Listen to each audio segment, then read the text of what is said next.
আল্লাহ বাদ দিয়ে যার ইবাদত করা হয় সেটা তাগুত।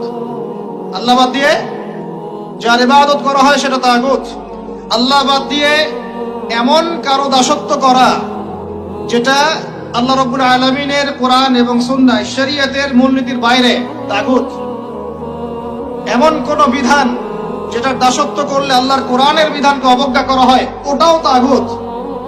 এমন কোন সিস্টেম যে সিস্টেমটা আল্লাহ এবং তার রাসূলের বিধান মোতাবেক চলে না, গায়রুল্লাহর বিধান মোতাবেক চলে, ওটাও তাগুত। আমার কথা কি বোঝা যাচ্ছে? ভয় লাগতেছে? তাগুতের সাথে কুফরি না করতে পারলে মুমিন হতে পারবেন না। এখন টপ টু বটম সব তাগুত, টপ টু বটম সব তাগুত।